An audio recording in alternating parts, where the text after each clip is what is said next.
Tidak pernah terlintas di benak Sarah bahwa hari ketika suaminya menjauh, justru menjadi hari ia menemukan kembali dirinya. Dan seluruh dunia akhirnya melihat siapa yang sebenarnya memegang kendali. Sebelum mulai ceritanya, komen dulu kalian dari kota atau negara mana. Aku pengen tahu. Jangan lupa like, subscribe, dan aktifkan lonceng, supaya channel ini makin berkembang. Sarah masih mengingat bagaimana beberapa hari terakhir Dimas selalu pulang larut tanpa penjelasan yang masuk akal. Ia berdiri di depan wastafel dapur, membiarkan air mengalir menabrak piring yang sudah bersih.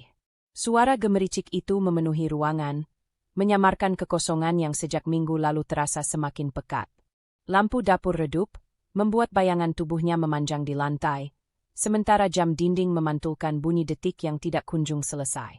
Tidak ada kata, tidak ada percakapan, hanya sunyi yang perlahan berubah menjadi sesuatu yang mencurigakan. Pintu depan berderit pelan. Dimas masuk dengan langkah yang berusaha terdengar biasa, tapi Sarah menangkap kejanggalan kecil dari caranya menggantung jaket, tidak santai seperti dulu, seolah ingin cepat menyembunyikan sesuatu. "Sudah makan?" tanyanya, singkat, tonenya lebih formal daripada akrab. Sarah menoleh. "Sudah." Ia memperhatikan wajah suaminya. Ada kelelahan, tapi bukan jenis lelah yang berasal dari kerja keras. Ini lebih seperti ketegangan yang dipaksa rapi.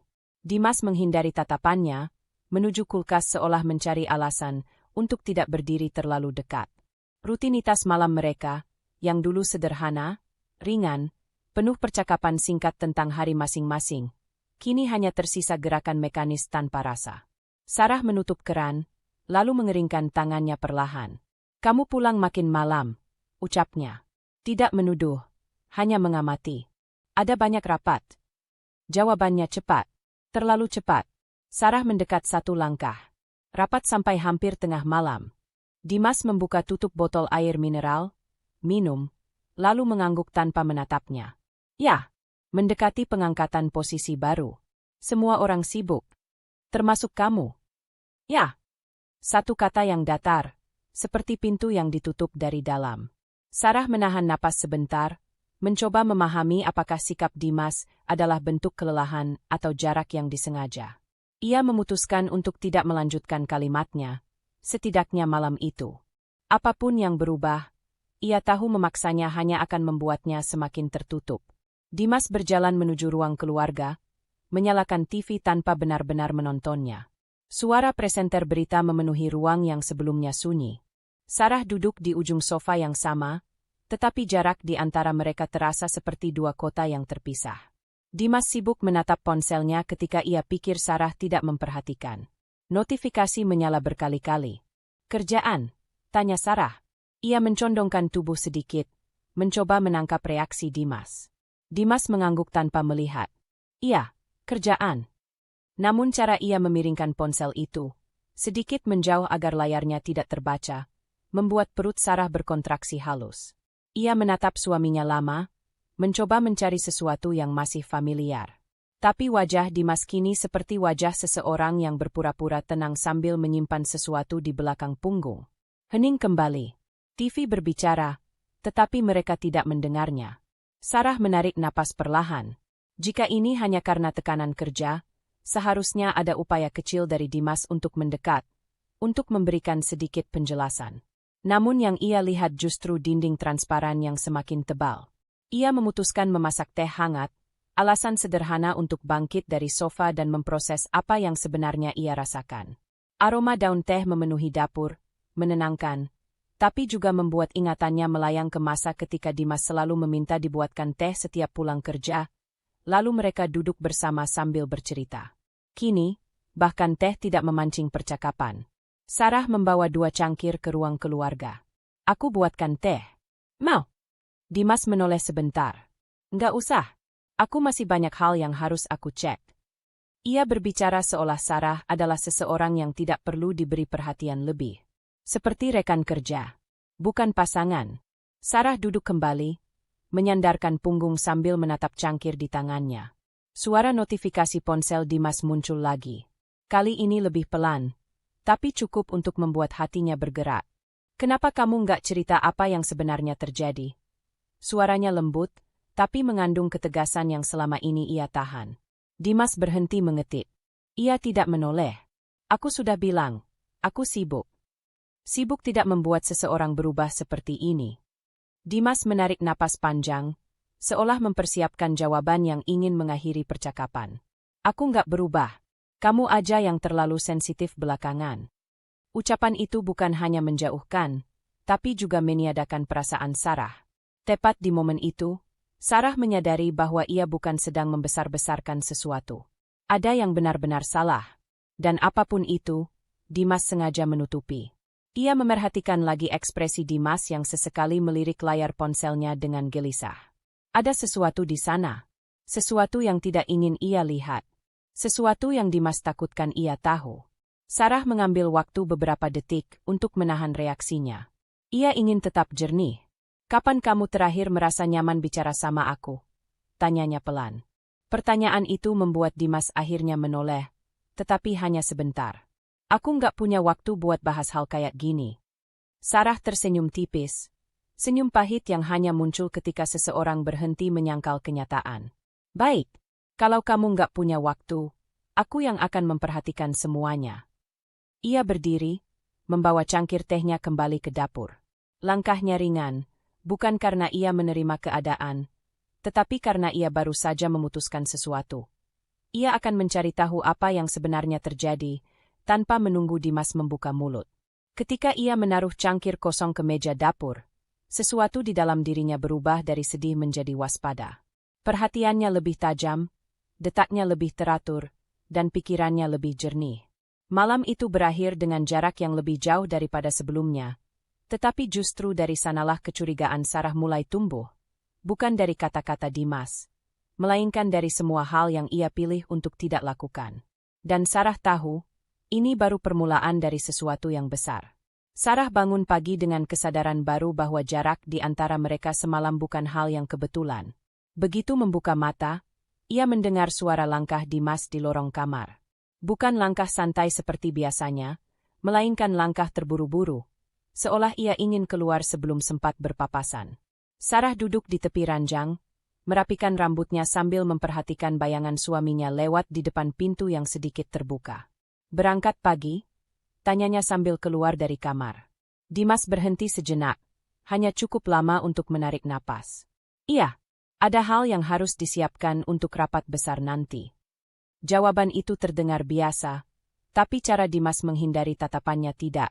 Ia cepat mengancingkan kerah kemejanya, lalu mengambil ponsel yang terus ia genggam sejak bangun tidur. Sarah menurunkan pandangannya. Sarapan sebentar? Aku sudah siapin roti. Enggak usah, aku makan di kantor. Singkat, dingin, praktis. Ia meraih jasnya, hampir menjatuhkan kunci mobil, lalu buru-buru keluar tanpa menunggu reaksi Sarah. Pintu tertutup, menyisakan ruang keluarga yang masih gelap. Sarah berdiri cukup lama di sana, mencoba memahami apakah ini sekadar pagi buruk atau pola yang mulai terbentuk. Ia mengambil meja makan yang rapi tanpa disentuh, lalu duduk sejenak, memperhatikan roti panggang yang masih hangat. Biasanya Dimas selalu menyempatkan waktu sebentar untuk sarapan, bahkan saat sibuk. Tapi sekarang, ia seperti menghindari keberadaan Sarah itu sendiri. Ketika Sarah hampir bangkit untuk merapikan meja, ponsel Dimas yang tertinggal di samping sofa bergetar. Notifikasi pop-up bercahaya terang. Sarah mematung. Ponsel itu terkunci. Sarah tidak pernah mencoba membuka tanpa izin. Tetapi ia melihat dua hal penting. Nama pengirim tidak muncul, hanya ikon aplikasi kantor. Pesannya hanya setengah terbaca. Kita harus bicara soal, sebelum layar kembali gelap. Pesan itu bisa berarti apa saja. Namun sesuatu dalam intonasinya terasa pribadi. Terlalu mendesak. Terlalu rahasia. Sarah menyentuh ponsel itu, tidak untuk membuka, hanya memastikan bahwa ia tidak sedang salah lihat. Tapi saat jarinya menyentuh bagian belakang ponsel itu, ia tersadar pada fakta lain. Dimas tidak pernah meninggalkan ponselnya. Bahkan saat mandi pun, ia biasanya membawa ke kamar mandi. 3 bulan terakhir, tidak pernah. Sekarang tertinggal. Ia melepas napas perlahan. Ada 2 kemungkinan. Dimas terlalu terburu-buru, atau ia sedang sangat gelisah sampai lupa pada kebiasaan paling mendasarnya. Keduanya tidak menenangkan. Sarah menaruh ponsel itu kembali di sofa. Ia memilih tidak mengutak-atiknya, karena jika ia menyentuh lebih jauh, hatinya akan kehilangan kemampuan untuk menilai dengan jernih. Ia tidak ingin menjadi seseorang yang reaktif. Ia ingin menjadi seseorang yang tahu fakta. Ia menggenggam kedua tangannya di pangkuan. Ada sesuatu yang tidak kamu ceritakan, Dimas, gumamnya pelan. Siang hari, Sarah memutuskan datang ke kantor suaminya membawa bekal. Alasan sederhana yang selalu ia lakukan dulu.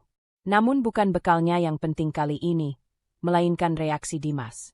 Ia tiba di lobi dan memberi salam pada petugas keamanan yang sudah mengenalnya. Sarah tidak berminat memperkenalkan diri lebih jauh. Itu belum waktunya. Yang ia perlukan hanyalah melihat bagaimana Dimas bersikap saat dirinya muncul tanpa pemberitahuan. Ia menekan tombol lift dan menunggu. Saat pintu terbuka, suara langkah orang keluar memberi ruang untuknya masuk. Sarah berdiri tenang, memegangi tas kecilnya, mencoba mengatur napas agar tidak terlihat terlalu waspada. Ketika pintu lift terbuka di lantai kantor Dimas, ia mendengar suara-suara dari balik ruang kerja. Suara tawa beberapa karyawan, lalu suara Dimas yang terdengar tegang menghentikan mereka. Jangan bawa itu ke sini dulu. Kita bahas nanti, katanya. Sarah mengernyit halus. Dimas jarang terdengar panik. Ia mengetuk pintu ringan. Masuk. Dimas terdiam melihatnya seolah tidak percaya istrinya berdiri di depan meja kerjanya. Kamu, ngapain ke sini? Nada heran itu bukan kehangatan. Lebih seperti ketakutan seseorang yang baru saja hampir ketahuan sesuatu. Sarah tersenyum kecil, menahan semua emosi agar tetap terlihat stabil. Aku cuma bawain makan siang. Kamu berangkat terburu-buru. Dimas berdiri setengah dari kursinya, memegang kertas yang tampak seperti laporan. Ia meletakkannya terlalu cepat, seperti sedang menyembunyikan sesuatu. Terima kasih. Tapi kamu nggak perlu jauh-jauh. Aku lagi sibuk banget. Cuma 5 menit. Kamu kelihatan tegang. Aku memang tegang. Sarah mengusap permukaan meja dengan ujung jarinya, memperhatikan posisi barang-barang, map yang tertutup terburu-buru, ponsel yang diletakkan menghadap ke bawah, dan tumpukan kertas yang jelas tidak ingin ia lihat. Gitu ya? Ia menarik kursi kecil dan duduk, namun tidak membuka bekal. Aku cuma mau pastikan kamu baik-baik saja. Dimas menatapnya, dan untuk pertama kalinya Sarah melihat sesuatu dalam matanya, ketakutan yang tidak ia pahami. Kamu kenapa? Tanya Sarah perlahan. Enggak apa-apa, jawabnya terlalu cepat. Dimas, aku ini istrimu. Kamu bisa cerita. Aku, hanya, banyak tekanan. Udah, jangan tanya dulu. Jawaban itu tidak menjelaskan apapun. Justru semakin menguatkan dugaan bahwa ada sesuatu yang jauh lebih besar daripada sekadar tekanan kerja. Ketegangan itu membuat ruangan terasa kecil. Sarah bangun dari kursinya. Baik, kalau kamu butuh ruang, aku kasih ruang. Tapi aku bukan orang yang kamu bisa bohongi selamanya. Dimas tersentak halus. Aku nggak bohong. Sarah menatapnya, tanpa marah, tanpa emosi meledak. Hanya penilaian jujur dari seseorang yang mulai melihat pola. Kita lihat nanti. Ia pergi tanpa menunggu jawaban, dan Dimas tidak mengejar, tidak mencoba menahan, tidak berusaha menjelaskan. Itu saja sudah cukup untuk mengatakan kebenaran yang tidak ia ucapkan. Ketika pintu menutup di belakangnya, Sarah tahu satu hal dengan pasti. Dimas sedang menyembunyikan sesuatu. Dan apapun itu, semakin dekat untuk terbongkar. Sarah melangkah keluar dari kantor Dimas dengan dada berat. Dan dari titik itulah hari yang menentukan akhirnya tiba. Pagi itu, suasana rumah sunyi seperti biasa. Tetapi berbeda dari hari-hari sebelumnya, Dimas bangun dengan energi yang tidak bisa disembunyikan. Bukan bahagia, melainkan gelisah yang dibalut ambisi. Seolah ada sesuatu besar yang ia tunggu, dan Sarah hanya menjadi penonton di pinggir panggung hidupnya sendiri. Aku pulang agak malam, ujar Dimas sambil mengancingkan kemejanya yang baru. Kemeja yang belum pernah Sarah lihat sebelumnya. Lebih mahal, lebih tegas, lebih mencolok. Sarah hanya mengangguk pelan. Ada acara. Rapat. Penting. Jawaban itu tipis, dingin, dan tanpa ruang untuk ditanya lebih jauh. Dimas kemudian meraih ponselnya. Kali ini ia menggenggamnya erat, seakan tak ingin mengulang kesalahan meninggalkannya seperti kemarin. Sarah mengikuti geraknya dengan pandangan tak berkedip. Ada garis tegang di punggung Dimas yang dulu tidak ada. Cara ia memeriksa pantulan dirinya di kaca ruang tamu. Cara ia memastikan dasinya sempurna hingga beberapa kali menarik napas pendek. "Kamu kelihatan beda," ujar Sarah, mencoba menembus kabut jarak yang semakin menebal. "Beda gimana?" Dimas menatapnya dari cermin, tanpa menoleh benar-benar. "Kayak, terlalu siap untuk sesuatu yang besar." Dimas tersenyum tipis, senyum yang Sarah tak bisa baca. "Ya, kadang hidup memang berubah." Ia tidak menjelaskan, tidak memberi konteks, tidak memberi Sarah tempat di perubahan itu. Ketika pintu tertutup di belakangnya, Sarah baru sadar bahwa apapun yang akan terjadi hari ini, ia tidak termasuk di dalamnya. Siang hari, berita itu pecah. Sarah sedang merapikan meja makan ketika ponselnya berbunyi. Notifikasi dari siaran langsung kantor tempat Dimas bekerja. Pengumuman resmi pergantian CEO.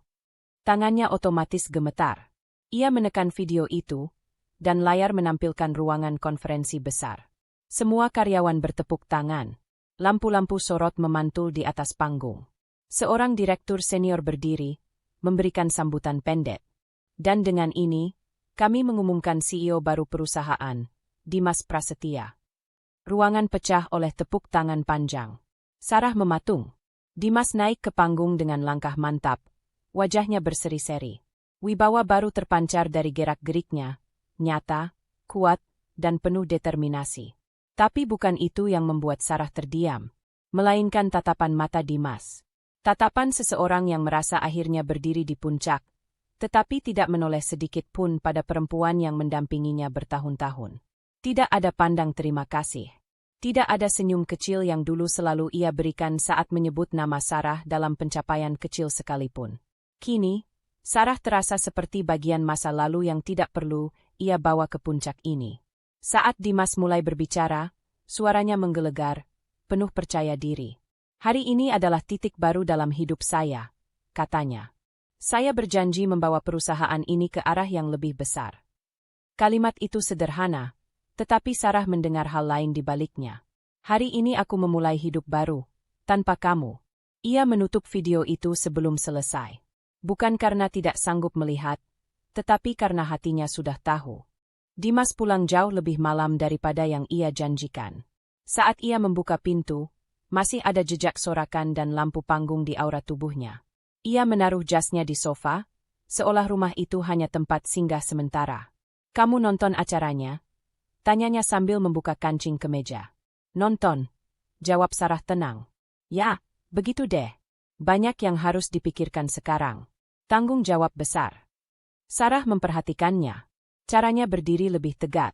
Caranya memandang sekeliling rumah dengan evaluasi halus, seolah tempat itu tidak lagi sepadan dengan status barunya. "Kamu kelihatannya bangga banget," ucap Sarah hati-hati. Dimas mengangkat bahu. "Tentu. Ini langkah besar. Untuk kehidupan kita." Dimas berhenti. Dan hening itu lebih menyakitkan daripada penolakan langsung. "Aku nggak tahu," katanya akhirnya. "Banyak hal berubah."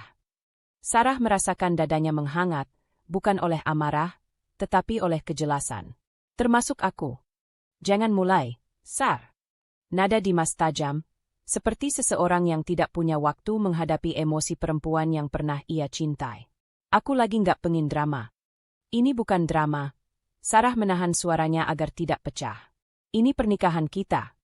Dimas menatapnya, benar-benar menatapnya, tetapi tatapan itu kosong. "Aku cuma ingin ruang. Banyak hal yang harus aku bereskan. Aku nggak bisa diganggu dulu." "Diganggu?" Sarah tertawa kecil, miris. "Aku istrimu, Dimas." Dimas mengusap wajahnya. "Sar, tolong. Jangan bikin susah. Aku lagi capek. Dan jujur aja, hubungan kita makin gak jelas. Kamu tahu itu." Kalimat itu menusuk tanpa ampun. "Kamu mau bilang apa sebenarnya?" Suara Sarah turun menjadi bisikan. Dimas diam cukup lama sampai udara terasa berat. "Aku pikir kita perlu pisah dulu," katanya akhirnya. "Sementara, sampai semuanya stabil." "Pisah?" Sarah memegang pinggiran meja agar tidak goyah. Karena kamu jadi CEO. Karena aku butuh fokus. Aku butuh hidup yang lebih teratur. Dan kamu, kita, lagi nggak teratur. Itu alasan yang sebenarnya bukan alasan. Sarah tahu itu. Ada sesuatu di balik kata butuh fokus. Sesuatu yang ia sembunyikan. Jadi kamu mau ninggalin aku? Tanya Sarah dengan nada paling tenang yang bisa ia kumpulkan. Dimas menahan napas. Untuk sementara. Tapi mata itu berkata selamanya. Malam itu, Sarah duduk sendirian di sofa, memandang pintu yang baru saja menutup di belakang suaminya. Tanpa suara, tanpa salam, tanpa janji kembali. Dan untuk pertama kalinya sejak semua mulai retak, Sarah merasakan bukan hanya kehilangan, tetapi juga kesadaran. Dimas memilih hidup barunya, dan ia meninggalkan dirinya sebagai bagian masa lalu. Setelah hari pengangkatannya, Dimas makin jarang pulang dan malam itu ia akhirnya mengemasi kopernya dengan keputusan yang tak lagi disamarkan. Hanya suara resleting koper yang bergerak maju mundur memenuhi kamar tidur mereka. Suara dingin yang menusuk lebih tajam daripada kata-kata. Dimas berdiri membelakangi Sarah, merapikan pakaian dengan gerakan praktis, teratur, dan tanpa keraguan. Gestur seseorang yang sudah menimbang keputusannya jauh sebelum ia bicara. Sarah berdiri di ambang pintu kamar, memegangi sisi kusen kayu. Tidak ada air mata, tidak ada teriakan. Hanya tubuh yang terasa seperti ruang kosong, dan detak jantung yang tidak ia sadari sedang bekerja lebih keras daripada biasanya. Jadi kamu benar-benar pergi? Suaranya keluar jernih, hampir terlalu jernih. Dimas tidak langsung menjawab. Ia hanya melipat kemeja terakhir, memasukkannya ke dalam koper, lalu menutupinya dengan rapi. Baru setelah itu ia menoleh sedikit, hanya setengah tubuh, tanpa benar-benar menghadapkan hati. Aku cuma butuh waktu, Sar, katanya. Biar semuanya lebih jelas. Jelas buat siapa? Sarah bertanya datar. Buat kita berdua. Kita? Sarah mengulang pelan, seperti mencicipi kata yang sudah kehilangan makna. Kamu bahkan nggak ngebahas ini sebelum memutuskan apapun. Dimas menarik napas pendek, seperti seseorang yang terlalu sibuk untuk membahas sesuatu yang menurutnya tidak produktif. Kalau kita terus begini, kita cuma akan saling nyakitin. Kita? Sarah mengangkat alis. Atau kamu yang merasa aku menghalangi hidup baru kamu? Dimas mengerutkan kening. Jangan menyimpulkan hal-hal yang kamu nggak tahu. Aku tahu kamu berubah, jawab Sarah. Dan kamu tahu itu. Hening panjang. Dimas kembali memandang koper, bukan pada Sarah. Ia menutup resleting terakhir dengan satu gerakan tegas, sebuah suara kecil yang terasa seperti garis final. Sarah memperhatikan detail kecil itu. Betapa koper itu hanya terisi seperlunya. Betapa setiap baju dilipat tanpa jejak emosi. Betapa ia bahkan tidak membawa foto mereka yang bertahun-tahun duduk di meja samping tempat tidur. Tidak ada benda yang mengingatkannya pada rumah ini. Pada dirinya. Dimas mengangkat koper itu dan melangkah ke pintu kamar. Sarah mundur sedikit untuk memberi ruang. Meskipun ruang itu terasa seperti memindahkan dirinya ke pinggir hidup seseorang yang pernah ia cintai. Dimas, panggil Sarah lirih. Kamu yakin ini caranya? Dimas berhenti, tapi tidak menoleh sepenuhnya. Aku nggak mau kita ribut. Aku bukan ngajak ribut. Sarah menggeleng perlahan. Aku cuma nanya apakah kamu benar-benar mau pergi. Dimas menghembuskan napas, kemudian berkata, aku harus pergi. Itu saja. Kalimat tanpa perasaan, tanpa janji, tanpa jeda panjang yang menunjukkan keraguan. Lalu ia melangkah turun dari kamar, menyusuri koridor rumah yang dulu mereka bangun bersama. Sarah mengikutinya perlahan, bukan untuk mencegahnya, tetapi untuk memastikan bahwa ia tidak sedang bermimpi buruk. Saat Dimas memasang sepatu, Sarah memperhatikan cara simpul tali sepatunya ditarik cepat. Gerakan yang sama sekali tidak menunjukkan kecanggungan atau rasa bersalah. Seolah ia sudah mengulang latihan perginya berkali-kali di kepalanya. Kamu mau tinggal di mana? Tanya Sarah akhirnya. Di unit lama yang pernah kupakai sebelum nikah. Oh! Ia mengangguk. Bukan jawaban yang penting, tapi jawaban yang menunjukkan bahwa Dimas bahkan sudah punya rencana cadangan. Sarah menarik napas dalam-dalam, menyalakan lampu teras untuk menerangi jalannya. Itu tindakan kecil, sederhana, dan sangat Sarah, menjaga, bahkan saat dirinya tidak lagi dijaga. Ketika Dimas membuka pintu, udara malam menyelinap masuk, dingin dan memisahkan. Ia melangkah keluar tanpa melihat ke belakang. Kepala tetap tegak, bahu tetap mantap, langkah tetap pasti. Jaga diri, ucap Sarah pelan. Tidak ada jawaban. Pintu mobil terbuka. Tertutup. Mesin menyala. Dan dalam hitungan detik, suara kendaraan menjauh dari rumah yang tiba-tiba terdengar lebih besar daripada biasanya. Sarah berdiri di teras cukup lama, membiarkan angin malam menyentuh wajahnya. Kesunyian merembes masuk ke sela-sela tubuhnya, tapi ia tidak menangis. Justru ketenangan aneh merayap ke dadanya, seperti ruang kosong yang akhirnya bisa diisi dengan sesuatu yang baru. Bukan karena ia tidak terluka, luka itu ada, menekan dari dalam, menggores pelan seperti kaca tipis. Namun luka itu tidak lagi membuatnya limbung. Ada batas yang baru saja terbentuk dalam dirinya, batas yang tidak bisa lagi ditembus oleh kata-kata Dimas. Sarah masuk ke rumah, menyalakan lampu ruang tengah. Ia memperhatikan tata ruang yang sebelumnya tampak asing baginya dalam beberapa bulan terakhir. Kini, rumah itu kembali terasa miliknya. Ia duduk di sofa dengan tenang, menatap koper kosong Dimas yang masih tertinggal di pojok ruangan, koper cadangan yang sengaja tidak dibawa. Sarah bangkit, meraih koper itu, lalu dengan perlahan menutupnya dan menyenderkannya ke dinding. Kalau dia bisa pergi tanpa ragu, aku juga bisa berdiri tanpa jatuh, ucapnya lirih pada dirinya sendiri. Ia lalu membuka tirai jendela, membiarkan cahaya lampu jalan masuk. Tidak ada suara tangis. Tidak ada rengekan. Tidak ada permintaan agar Dimas kembali. Ada kesunyian. Ya. Ada sakit. Tentu. Tetapi di sela-sela itu, ada sesuatu yang baru mulai tumbuh. Sebuah ketetapan hati yang belum pernah ia rasakan selama ini.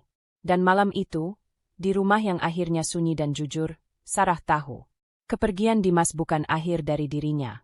Kepergian itu justru awal ia menemukan siapa dirinya sebenarnya. Setelah Dimas pergi malam itu, rumah yang sunyi membuat satu-satunya suara yang terdengar hanyalah bunyi notifikasi dari ponsel Sarah yang membawa berita lebih besar daripada kepergiannya. Sarah menatap layar ponselnya yang menyala di meja makan. Ada pesan masuk dari manajer keuangan keluarga.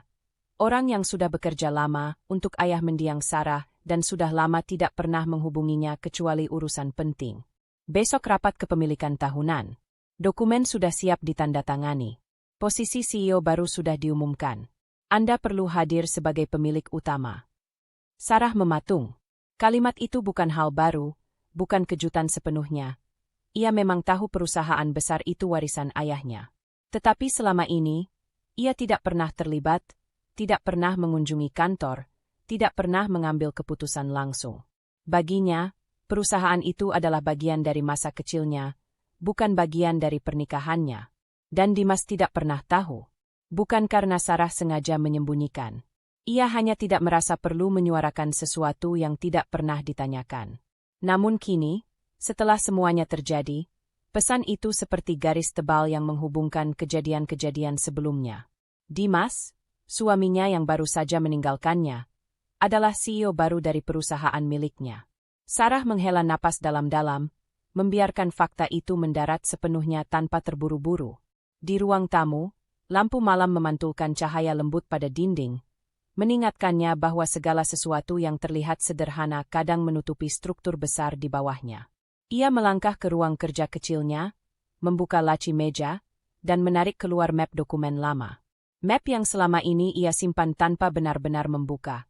Karena ia percaya tim manajemen ayahnya akan terus menjalankan perusahaan dengan baik. Sarah membuka map itu. Surat kepemilikan, stempel keluarga, beberapa dokumen rapat pemegang saham, semuanya tersusun rapi. Ia menyentuh tanda tangan ayahnya yang tercetak di salah satu halaman lama, jari-jarinya berhenti sejenak. Ayah, ucapnya pelan, bukan sebagai seruan sedih, tetapi sebagai pengingat akan jejak yang ditinggalkan seseorang yang dulu percaya bahwa ia bisa memegang sesuatu sebesar ini. Ada kilasan ingatan. Dirinya kecil, duduk di ruang kerja ayahnya, mendengar suara mesin ketik dan tawa ringan lelaki itu ketika mengatakan, "Suatu hari, galeri seni kalau mau, perusahaan kalau perlu. Yang penting kamu tahu apa milikmu dan kamu pun tahu kapan harus berdiri sendiri." Saat itu ia tidak mengerti. Kini, kalimat itu menancap jelas. Sarah menutup map itu perlahan, lalu mengambil tasnya. Bukan gerakan impulsif. Lebih seperti seseorang yang menyesuaikan bahunya dengan beban lama yang akhirnya ia sadari adalah miliknya. Ia berdiri, menatap bayangannya di kaca ruang kerja. Wajah itu tidak hancur, hanya lebih dewasa, lebih sadar, lebih tegak daripada semalam. Pagi datang tanpa suara. Matahari belum sepenuhnya naik ketika Sarah menyiapkan kopi pertamanya. Tindakan sederhana itu terasa simbolis. Keheningan yang menyatu dengan ketegasan lembut yang mulai tumbuh di dirinya. Ia meletakkan dokumen kepemilikan di atas meja makan lalu duduk. Ketika uap kopi naik, ia menyentuh berkas itu sekali lagi. Tidak berlebihan, tidak emosional. Aksi kecil itu cukup menunjukkan bahwa ia menerima kenyataan. Perusahaan itu sekarang adalah tanggung jawabnya. Dan lebih dari itu, Dimas bekerja sebagai CEO di perusahaan miliknya. Tanpa pernah tahu siapa pemilik sebenarnya. Tanpa pernah menyadari posisi yang ia tinggikan diri sendiri di dalamnya. Sarah merapikan rambutnya, menggulung sebagian ke belakang telinga. Ia merapatkan kancing kemeja sederhana yang ia kenakan. Kemeja putih, bersih, klasik, tegas. Ia memilihnya tanpa banyak pertimbangan. Seperti tubuhnya tahu apa yang harus ia pakai untuk hari seperti ini. Langkahnya pelan tapi pasti saat ia menuju ruang tamu. Tas sudah siap. Dokumen siap. Hanya satu hal lagi yang harus diputuskan. Apakah ia akan datang ke kantor hari ini atau menunda? Namun keputusannya sudah jelas sebelum ia menyadarinya. Ketika ia mengambil kunci mobil dari atas meja, tangannya tidak bergetar. Itu tanda. Ia tidak datang untuk membuat keributan. Tidak datang untuk balas dendam, tidak datang untuk drama. Ia datang sebagai pemilik, dan sebagai perempuan yang akhirnya memegang hidupnya sendiri. Sebelum keluar, Sarah berhenti sejenak di depan pintu rumah. Ia menatap sekeliling ruangan. Kursi yang biasanya menjadi tempat Dimas duduk, meja kecil tempat ia meletakkan jam tangan suaminya setiap malam, sudut ruang tamu tempat mereka dulu sering berbincang. Tidak ada rasa ingin menahan. Tidak ada harapan kosong. Hanya keheningan yang jujur dan hati yang tidak lagi terpecah. Sarah mematikan lampu ruang tengah dan membuka pintu. Udara pagi masuk, segar dan sedikit dingin. Ia menyadari satu hal penting. Perpisahan yang menyakitkan semalam bukan akhir, melainkan pembuka jalur menuju sesuatu yang selama ini ia hindari. Ia melangkah keluar, menutup pintu rumah perlahan, lalu berjalan menuju mobil. Mesin menyala. Tangannya menggenggam setir. Ia tahu kemana akan pergi. Ke tempat Dimas bekerja. Ke tempat di mana kebenaran tidak bisa lagi ditunda. Ke kantor yang selama ini menjadi panggung ambisi pria yang meninggalkannya. Dan kali ini, Sarah akan masuk bukan sebagai istri CEO, tetapi sebagai pemilik perusahaan.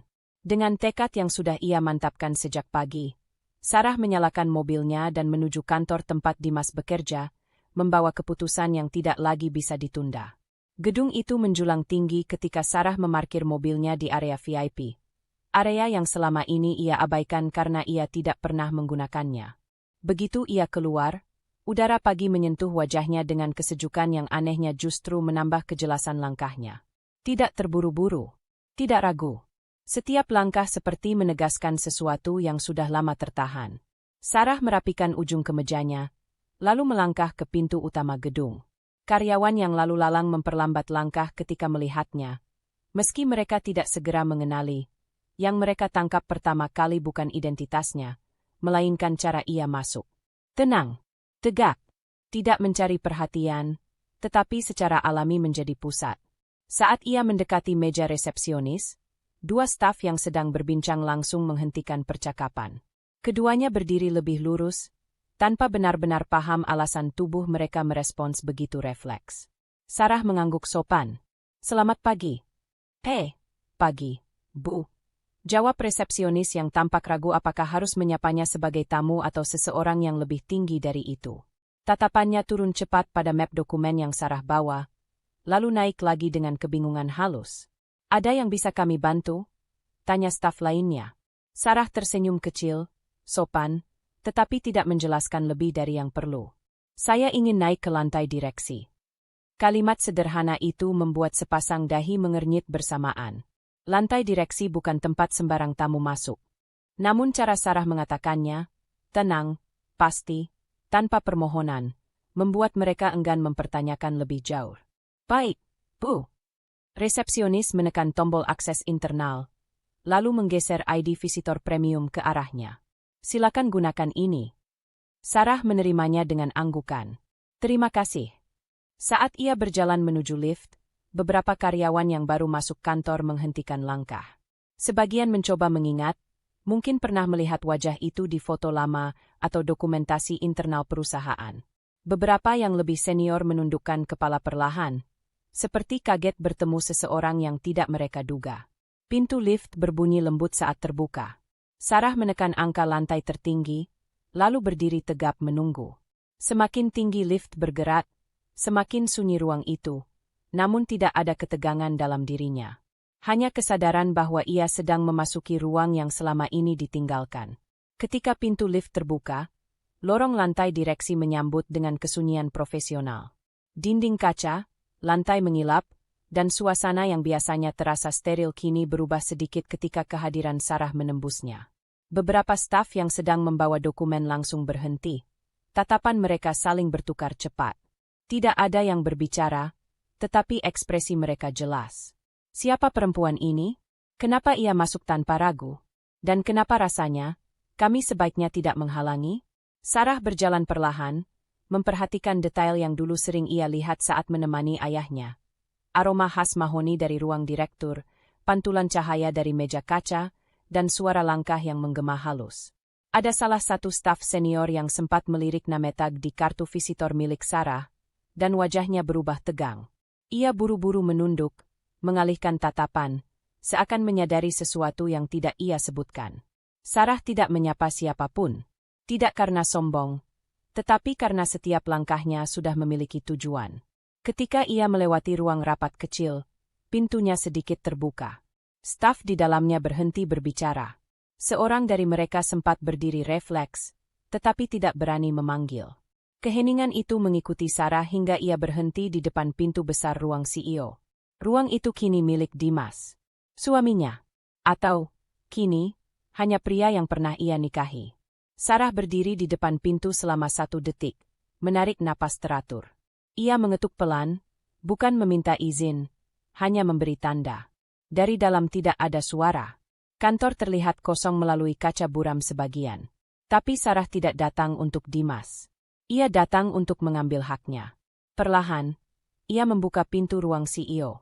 Ruangan itu luas, rapi, dengan pemandangan kota menembus jendela besar. Ada jas Dimas yang tersampir rapi di belakang kursi. Ada gelas kopi yang belum selesai. Ada sisa wibawa yang ia bangun dalam 1 hari masa kepemimpinannya. Sarah melangkah masuk. Ia tidak duduk. Ia berdiri di tengah ruangan, memandang sekeliling dengan tatapan yang bukan nostalgia, melainkan evaluasi. Ia meletakkan map dokumen kepemilikan di meja. Map itu terdengar menepuk pelan permukaan meja kaca.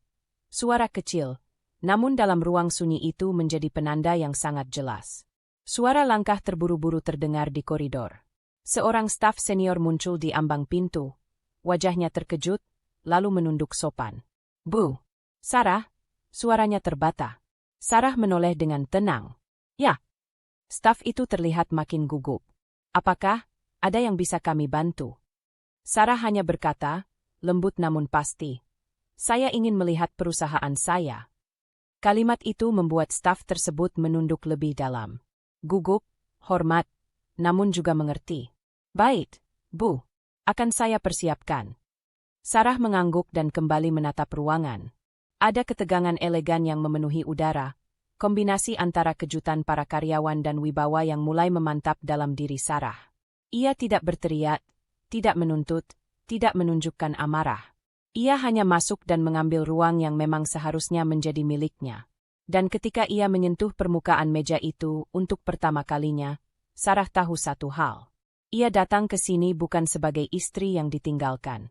Ia datang sebagai pemilik yang baru saja mengambil alih panggungnya kembali. Setelah seluruh ruangan menoleh saat Sarah melangkah masuk, suasana kantor masih dipenuhi bisik-bisik yang belum mereda. Dimas berdiri kaku di ujung meja rapat, memegang map laporan yang sejak tadi tak lagi dibacanya.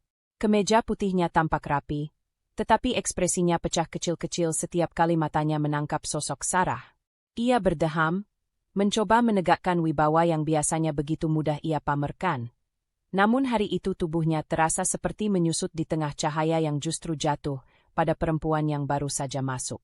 Sarah mengambil tempat duduk yang sengaja dibiarkan kosong, tepat di sisi kiri meja. Meski semua orang tahu kursi itu jarang ditempati, hari ini kehadirannya terasa lebih terstruktur, seolah memang sudah disiapkan sejak awal untuknya. Rudy dan Lestari saling bertatapan, lalu duduk lebih tegak. Mereka jelas berusaha menjaga sikap profesional, tetapi tatapan mata keduanya tak bisa menyembunyikan rasa segan baru yang muncul. Mereka tidak menyapa, tidak berani. Namun gestur kecil seperti menundukkan kepala menunjukkan perubahan dinamika yang langsung terasa. Baik, ucap Dimas lirih, kemudian meninggikan volume suaranya. Kita lanjutkan pembahasan target kuartal ini. Ada beberapa. Maaf, potong Lestari halus, nadanya berhati-hati. Sebelum melanjutkan, bolehkah saya memastikan sesuatu terlebih dahulu? Dimas menatapnya dengan tegang. Pastikan apa? Lestari mengalihkan pandangan sekilas ke Sarah, lalu kembali menatap buku catatannya. Terkait status kepemilikan saham mayoritas, apakah benar informasi yang kami terima pagi ini? Ruangan langsung sunyi, seolah sistem pendingin udara ikut membeku. Sarah tidak mengucapkan sepatah kata pun. Ia hanya menautkan jari-jarinya, tenang seperti seseorang yang sudah mengerti arah angin jauh sebelum kapal mulai oleng. Tatapannya tidak diarahkan ke Dimas. Justru itu yang membuat sosok pria itu semakin kehilangan pijakan. Dimas menelan ludah keras-keras. Siapa yang menyebarkan? Dimas, sela Rudy, nada suaranya lebih berat dari biasanya. Kita butuh klarifikasi. Ini masalah struktur perusahaan. Kalimat itu menampar langsung ke ego yang selama ini Dimas bangun dengan teliti. Ia mengedarkan pandangannya, lalu dengan nada memaksa mencoba mengembalikan kendali. Informasi apa yang kalian maksud? Lestari membuka berkas di depannya. Bahwa kepemilikan mayoritas berada pada keluarga Putri Anindya, dan bahwa perwakilan resmi keluarga tersebut adalah Ibu Sarah. Ia menoleh lembut ke arah perempuan di ujung meja. Apakah ini benar? Beberapa staf yang duduk di sisi ruangan mencoba menahan napas. Mereka sudah tahu, tapi mendengar langsung konfirmasi dari rapat inti jelas lebih berat. Lalu, tatapan kolektif bergerak ke Sarah, bukan sebagai istri seseorang, bukan sebagai tamu, tetapi sebagai pemegang kendali yang baru disadari. Sarah menatap Lestari dan menjawab pelan, "Ya." Tidak ada yang dramatis dalam ucapannya. Justru karena tenang, jawaban itu terasa lebih kuat. Rudy menundukkan kepala, seakan menghormati otoritas yang sebelumnya tak pernah ia tahu. Dimas meremas map di tangannya. "Kenapa kamu? Kenapa tidak bilang sejak awal?" Suaranya tercekat, lebih seperti keluhan seorang pria yang kehilangan pijakan daripada pemimpin perusahaan. Sarah mengalihkan tatapannya kepadanya, datar, penuh jarak. "Kamu tidak pernah bertanya," jawabnya sederhana. Kalimat itu berdentum lebih keras daripada bentakan.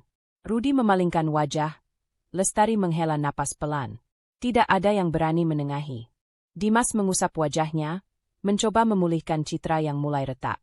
"Baik, kita fokus ke rapat. Status kepemilikan tidak mengubah posisi saya sebagai CEO." Tak satu pun anggota jajaran inti yang menanggapinya. Justru Lestari yang berbicara lebih dulu, suaranya resmi, bukan bersifat pribadi. "Justru itu yang perlu kita tinjau ulang, Dimas. Ada ketidaksesuaian laporan 2 bulan terakhir. Dan, kami perlu mempertanyakan keputusan-keputusan yang kamu ambil tanpa persetujuan pemilik saham mayoritas." Dimas menatapnya tajam. "Aku masih CEO. Tetapi wewenang bukan berarti tanpa pertanggungjawaban," jawab Rudy mantap. Ruang rapat berubah menjadi arena yang memojokkan Dimas. Sarah tetap diam, tidak masuk ke dalam konflik, tidak memberi perintah. Justru ketenangannya membuat posisi Dimas semakin runtuh. Tanpa Sarah berkata apapun, struktur kekuasaan kantor bergerak dengan sendirinya, menyelaraskan diri pada fakta baru yang tak bisa mereka abaikan. Dimas mencoba memulai ulang presentasi. "Baik, ini data revisi yang sudah saya siapkan. Mohon ditahan dulu."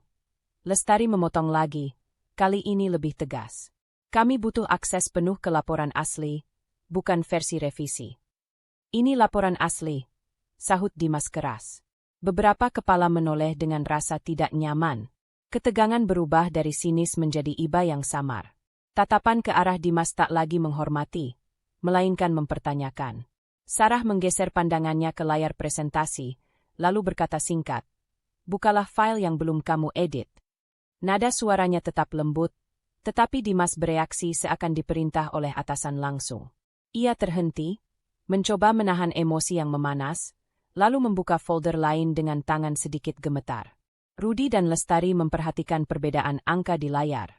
Perbedaan yang cukup besar untuk dijadikan alasan rapat evaluasi serius. "Kita jadwalkan audit internal," ujar Rudi datar. Dimas tersentak. "Audit? Untuk apa?" Lestari menatapnya lama, kemudian berkata dengan hati-hati. "Untuk memastikan semuanya sesuai sebelum kami menyerahkannya kepada pemilik perusahaan." Kalimat itu meruntuhkan sisa-sisa keangkuhan yang masih Dimas genggam. Ia menoleh ke Sarah dengan sorot mata memohon. Tetapi Sarah tidak memberi respons apapun. Tidak marah, tidak memaki, dan itu jauh lebih menyakitkan. Rapat selesai tanpa ucapan penutup. Semua orang berdiri, sebagian besar memberi hormat halus kepada Sarah sebelum mereka keluar. Dimas tetap diam di tempatnya, wajahnya pucat. Sarah bangkit perlahan, merapikan tasnya. Ketika melangkah melewati sisi meja, Dimas akhirnya memanggilnya, suara pecah. "Sarah, tolong. Ini salah paham. Aku bisa jelaskan." Sarah berhenti, tetapi tidak menoleh. Ia hanya berkata, "Ini bukan tentang salah paham. Ini tentang siapa sebenarnya yang bertanggung jawab." Kemudian ia berjalan keluar, meninggalkan Dimas sendiri di ruangan yang terasa jauh lebih dingin dari sebelumnya. Ruang yang dulu memuliakannya kini seperti menilai setiap geraknya. Dan reputasi yang dulu ia bangun dengan begitu bangga, mulai runtuh tanpa perlu Sarah menjatuhkannya. Setelah meninggalkan ruang rapat yang mulai memandang Dimas dengan keraguan, Sarah berjalan menuju ruang CEO tanpa menoleh ke belakang. Pintu ruangan itu masih terbuka karena Dimas keluar terburu-buru tadi, dan ketika Sarah masuk, ia menemukan pria itu berdiri di dekat jendela, seolah sedang mencari jawaban di antara kilatan lampu gedung-gedung kota. Dimas menegakkan bahu saat menyadari kehadirannya, meski wajahnya tak bisa sepenuhnya menyembunyikan keguncangan. "Sarah," ucap Dimas pelan, suaranya bergetar tipis. "Kita perlu bicara." Sarah menutup pintu perlahan, mengurangi kebisingan koridor. "Itu sebabnya aku datang." Ia berdiri beberapa langkah darinya, menjaga jarak yang cukup untuk menunjukkan bahwa ia tidak datang sebagai pasangan, melainkan sebagai seseorang yang menuntut jawaban. Dimas menggosok tengkuknya, kebiasaan lamanya saat merasa terpojok, lalu berbalik menghadapnya. "Aku tidak tahu soal kepemilikan perusahaan," katanya cepat, defensif. "Aku tidak pernah tahu. Kamu menyembunyikannya dariku." Sarah mengangkat alis, nadanya tenang. "Kamu sendiri yang tidak pernah melihat. Atau mungkin tidak mau melihat. Tidak adil kalau kamu menyalahkanku begitu saja." Dimas membalas, nada suaranya meninggi. "Selama ini aku bekerja keras. Aku berjuang buat posisi ini. Aku. Kau pikir aku meragukan kerjamu?" Potong Sarah lembut, tetapi tajam. "Atau kamu marah karena ternyata aku bukan perempuan yang perlu diselamatkan?" Dimas memejamkan mata sejenak, menahan emosinya. "Aku tidak pernah bilang begitu." "Tidak bilang," ulang Sarah. "Tapi kau bertindak seolah begitu." Dimas menarik napas panjang dan melangkah mendekat, berhenti tepat di hadapan meja kerjanya. Aku merasa kehilangan kendali. Semua orang menatapku seperti aku tidak layak. Seperti aku hanya numpang nama." "Kendali bukan sesuatu yang dicuri," jawab Sarah. "Biasanya hilang karena disalahgunakan." Dimas menatap ke meja, jari-jarinya mengetuk permukaannya dengan ritme gelisah. "Aku tidak menyalahgunakan apapun." Sarah menatapnya lurus. "Laporan 2 bulan terakhir tidak sesuai. Kamu menyembunyikan revisi angka. Kamu mengambil keputusan tanpa konsultasi dengan jajaran pemilik.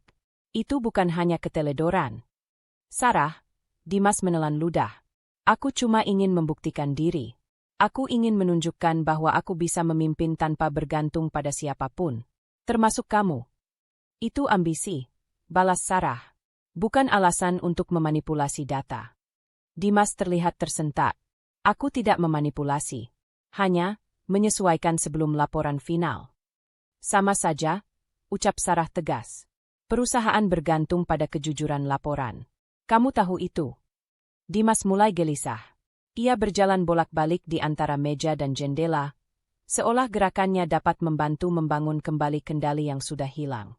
Aku hanya butuh waktu, gumamnya. Kalau aku bisa perbaiki kinerjaku, mereka akan melihat bahwa aku layak. Sarah mengamati langkahnya. Kamu ingat bagaimana kamu meninggalkanku di rumah? Tanpa penjelasan. Tanpa peduli apa yang sebenarnya aku tahu atau rasakan. Dimas berhenti. Itu masalah pribadi, Sarah. Tidak, sanggah Sarah. Itu pola. Dimas mengerutkan kening. Pola apa? Kamu berusaha terlihat kuat dengan menyembunyikan ketidakmampuanmu. Jawab Sarah. Dan ketika keadaan menjadi sulit, kamu lari dari apapun yang mengancam citra itu. Termasuk aku. Dimas membeku, ekspresinya campuran antara marah, malu, dan bingung. Aku tidak lari. Kamu pergi, koreksi Sarah. Tanpa bicara. Tanpa berani menghadapi kenyataan bahwa hubungan kita retak bukan karena aku berubah, tapi karena kamu berhenti melihatku. Dimas menunduk, suaranya lirih. Aku merasa kalah.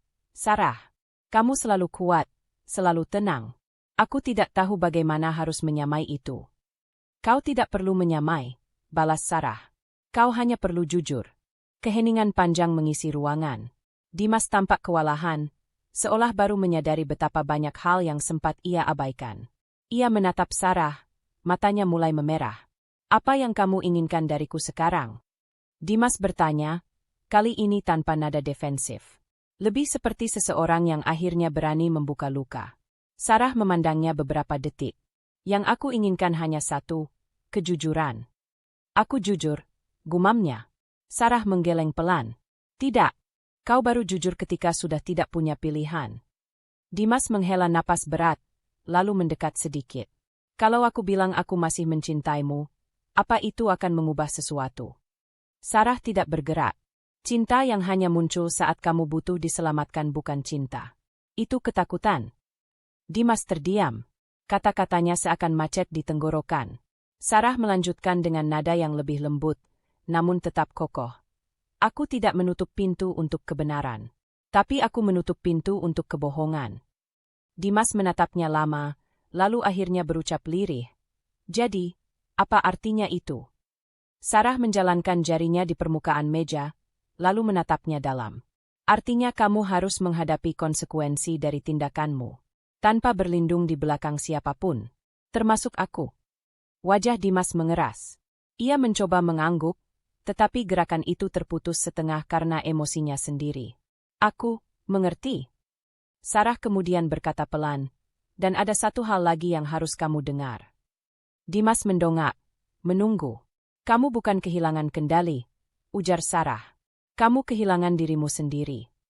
Kata-kata itu menghantam Dimas sangat keras. Bukan dengan teriakan, melainkan dengan kebenaran yang ia hindari selama ini. Ia memegangi tepi meja agar tetap tegak. Rahangnya bergetar. Sarah, suaranya pecah, lebih rapuh dari sebelumnya. Jangan bilang itu. Namun Sarah hanya menatapnya dengan penuh ketenangan yang menyakitkan. Keheningan itu menjadi titik emosional yang menjatuhkan Dimas jauh lebih keras daripada rapat barusan. Karena kali ini, yang mengguncangnya bukan ruangan penuh orang, melainkan seseorang yang pernah ia yakini akan selalu ada di sisinya. Usai konfrontasi itu, Sarah keluar dari ruang CEO dengan keputusan yang sudah bulat meski emosinya masih tertinggal di belakang pintu. Lorong lantai direksi terasa jauh lebih sunyi ketika ia melangkah menuju ruang rapat inti. Staf-staf yang tadi melihat kilasan ketegangan di wajah Dimas tidak mengatakan apapun, tetapi tatapan mereka cukup untuk menunjukkan bahwa rumor internal berkembang cepat. Sarah tidak menggubris. Ia memfokuskan diri pada apa yang harus dilakukan untuk melindungi perusahaan. Tanggung jawab yang selama ini ia hindari, tetapi kini harus ia hadapi sendiri. Saat masuk ke ruang rapat, beberapa petinggi yang tadi keluar terburu-buru menatapnya dengan campuran ragu dan hormat. Mereka sudah melihat dokumen kepemilikan. Mereka tahu siapa yang sebenarnya memiliki hak suara terbesar di ruangan itu. Sarah duduk dengan tenang di ujung meja, posisi yang secara otomatis diakui semua orang. Ia tidak mengangkat suara, tidak menunjukkan emosi. Justru ketenangannya membuat ruangan itu terkunci dalam kewaspadaan. Kita harus menyelesaikan satu hal penting, katanya perlahan, terkait posisi Dimas. Beberapa pasang mata saling bertukar pandang. Ada yang menghela napas gugup, ada yang menegakkan punggung seolah siap menerima instruksi. Ketika Sarah membuka map di depannya, suara kertas yang bergerak terdengar sangat jelas. Saya sudah menelaah laporan keuangan revisi yang dikelola Dimas selama 2 bulan terakhir. Ia menatap satu persatu wajah petinggi itu. Ada inkonsistensi yang tidak bisa diabaikan. Salah satu dari mereka, yang sebelumnya terlihat menahan bicara, akhirnya membuka suara. Kami sudah mencurigai hal itu. Tapi karena ia baru naik jabatan, kami ingin memberi waktu untuk adaptasi. Sarah mengangguk kecil. Dan karena itu, kecurangan kecil bisa lolos. Wajah petinggi itu menegang. Apakah Anda menganggap tindakan beliau disengaja? Aku tidak berasumsi, jawab Sarah cepat. Aku hanya melihat data, dan perusahaan perlu mengambil langkah profesional. Keheningan meresap lagi, kali ini lebih berat. Tidak ada yang berani membantah. Mereka tahu Sarah benar, inkonsistensi data tidak bisa dibiarkan, tidak peduli siapa yang melakukan.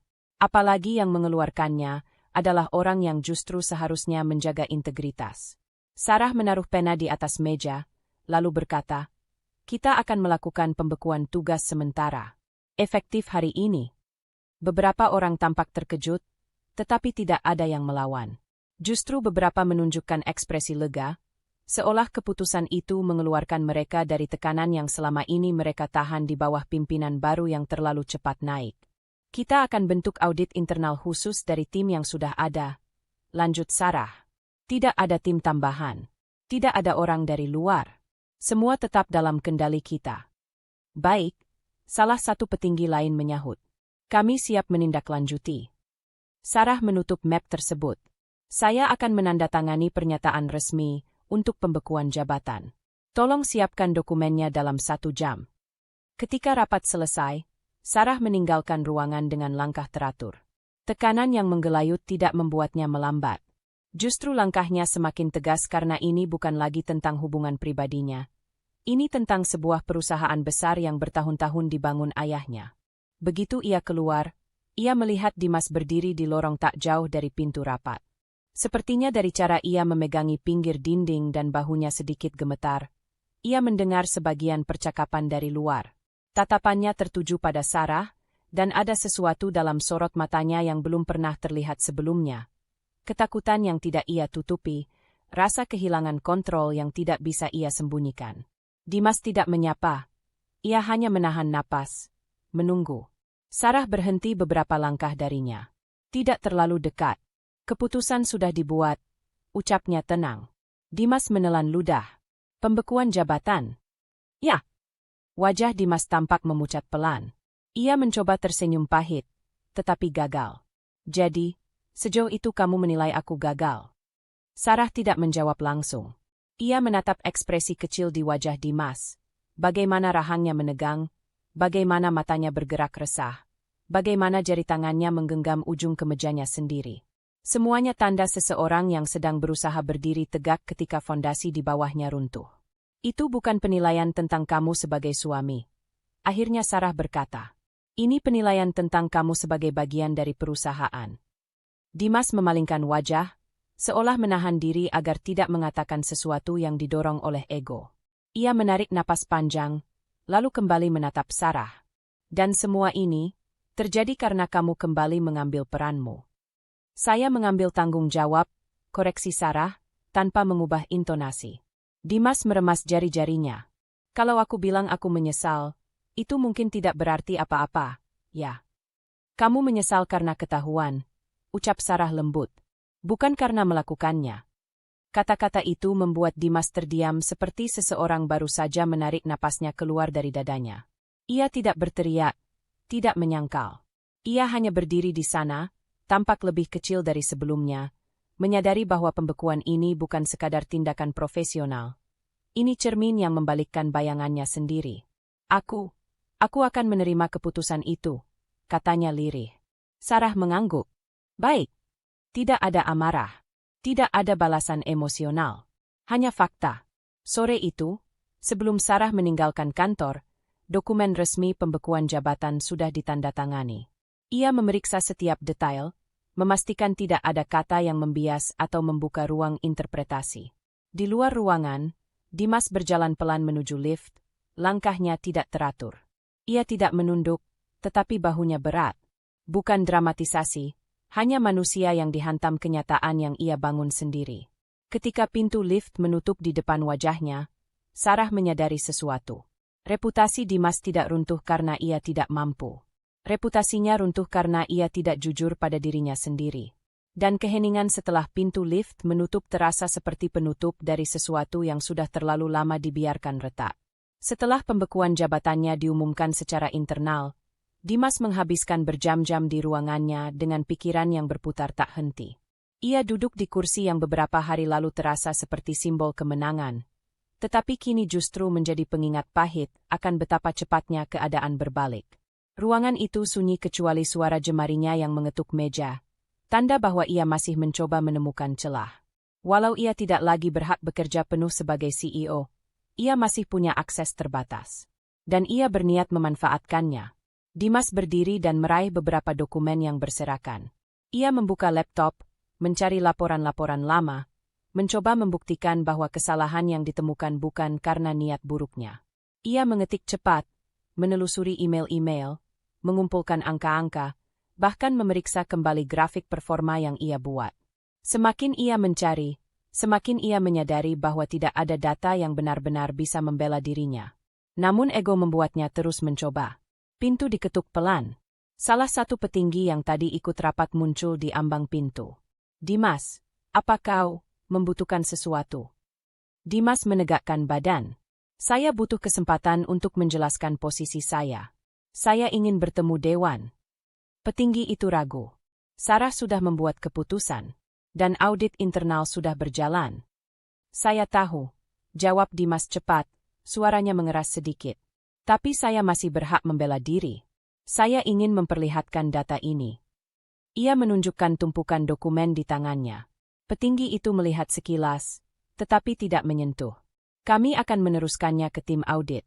Tapi keputusan untuk menghadap Dewan tidak bisa saya janjikan.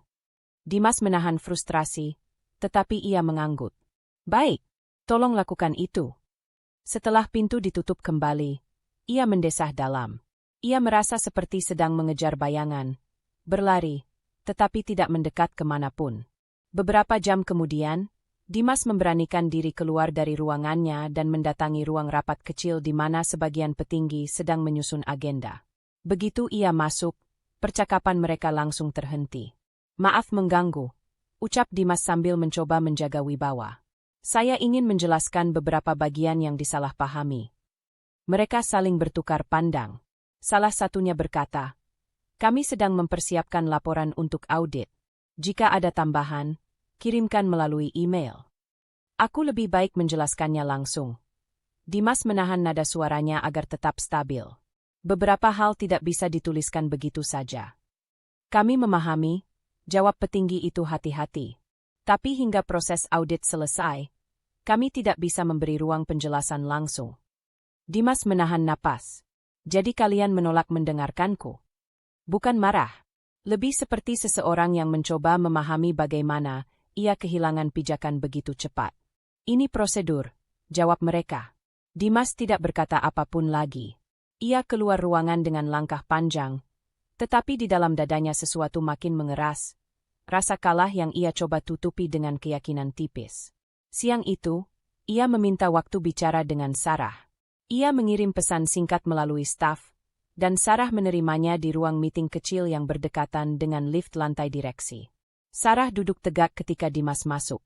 Tidak ada kemarahan, tetapi juga tidak ada kelembutan yang dulu biasa muncul ketika mereka berbicara empat mata. Ia seperti berdiri di antara profesionalisme dan masa lalu yang sudah ia letakkan dengan rapi. Sarah, aku ingin menjelaskan, ucap Dimas sambil menarik napas. Aku sudah membaca datamu, jawab Sarah. Dan aku tahu apa yang kamu coba lakukan. Saya tidak berniat menipu. Dimas berusaha mempertahankan ketenangannya. Saya hanya mengubah laporan sebelum final untuk memastikan performa terlihat stabil. Aku berusaha membuat perusahaan terlihat kuat. Itu justru membuatnya rentan, Sarah membalas. Perusahaan besar tidak perlu diselamatkan dengan angka palsu. Dimas menunduk. Aku tahu itu sekarang. Bukan hanya sekarang. Nada Sarah tidak naik, tetapi mengandung tegas sunyi.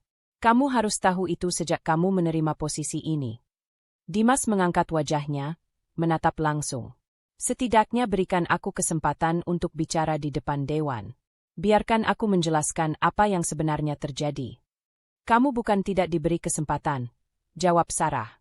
Kamu sudah diberi, bertahun-tahun sejak pertama kali masuk perusahaan ini. Kesempatan bukan hanya soal bicara, tapi soal bertindak benar. Ekspresi Dimas merosot. Jadi tidak ada lagi yang bisa kulakukan. Tidak ada yang bisa kamu lakukan untuk mempertahankan jabatanmu sekarang. Sarah menjawab jujur.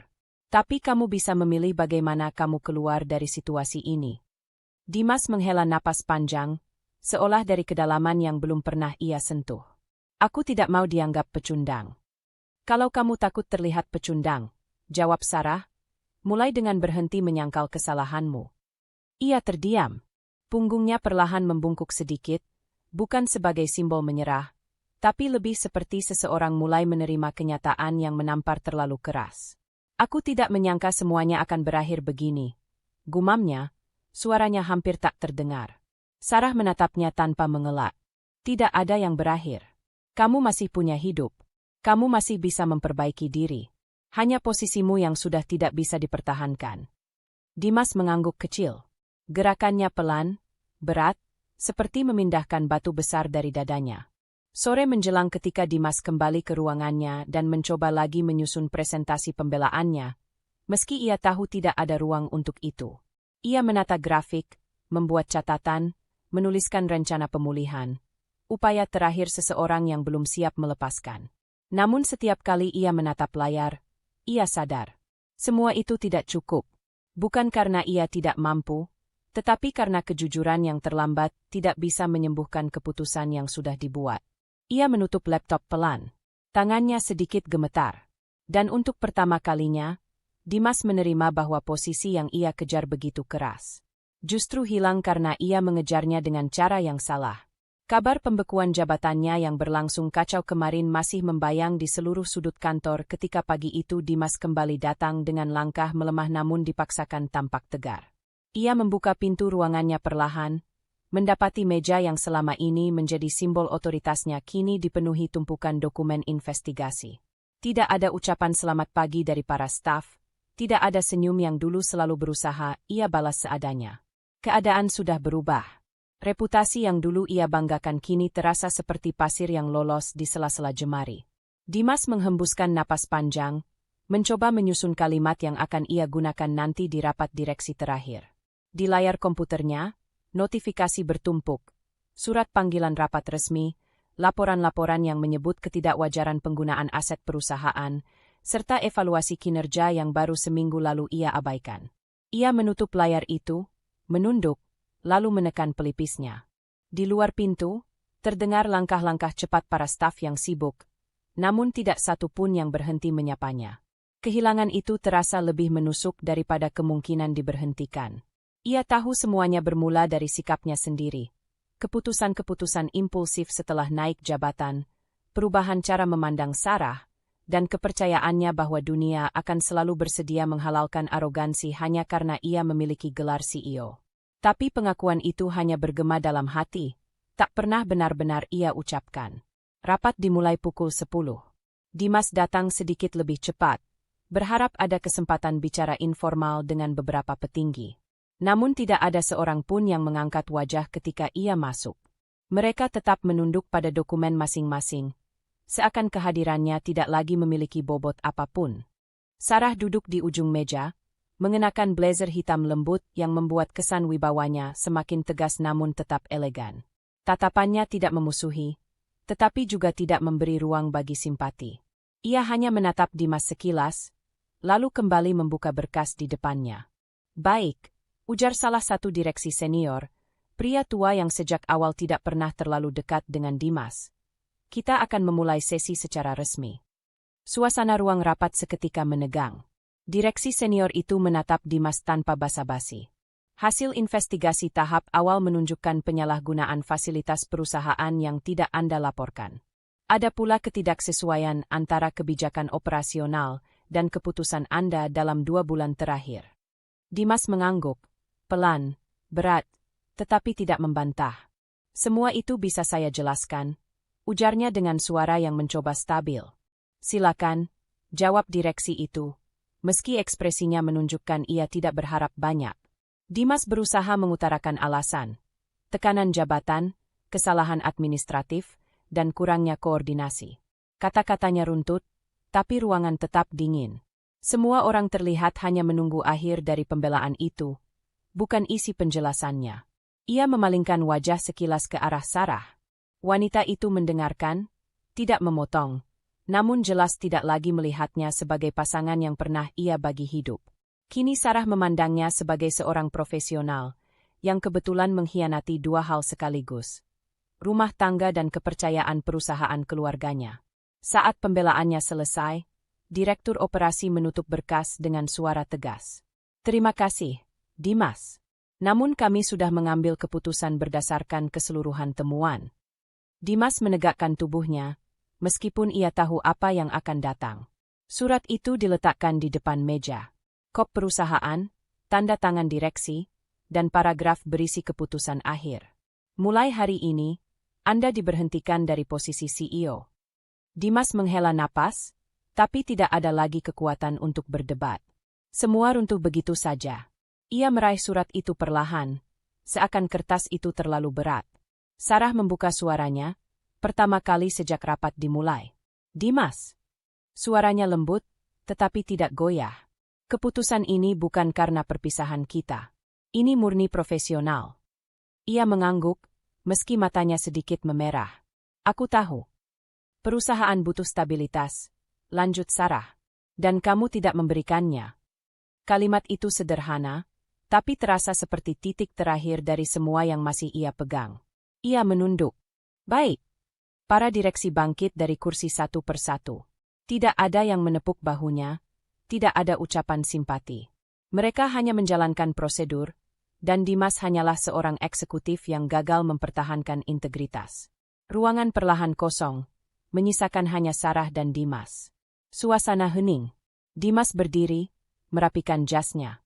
"Aku tidak menyangka akan berakhir seperti ini," katanya lirih. Sarah menatapnya dengan mata yang jujur. "Aku pun tidak pernah ingin ini terjadi.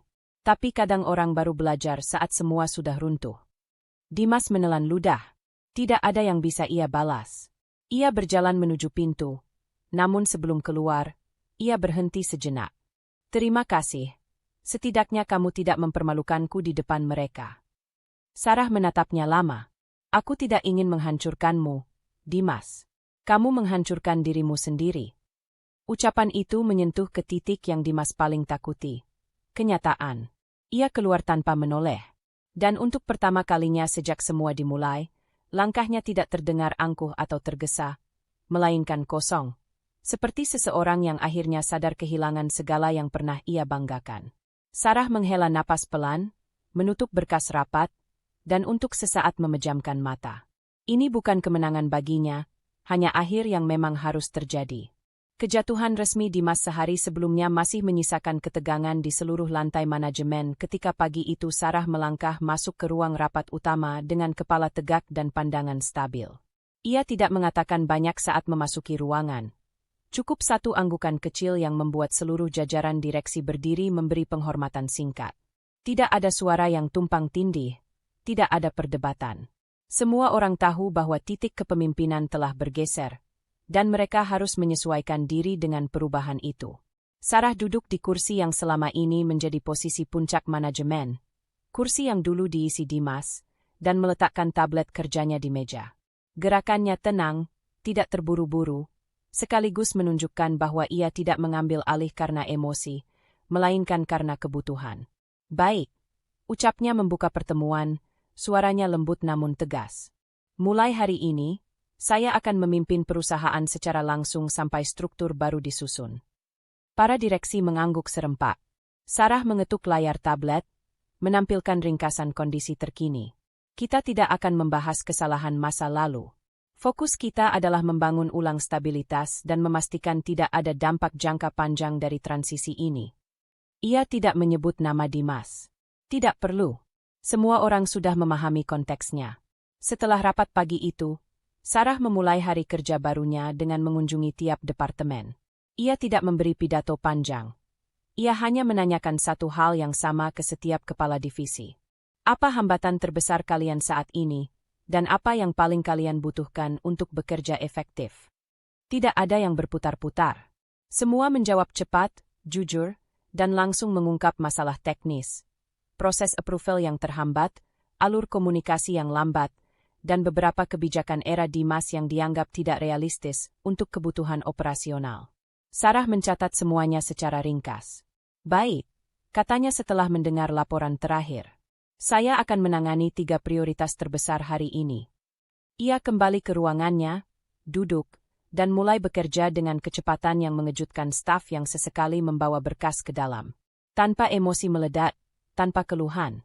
Hanya fokus murni.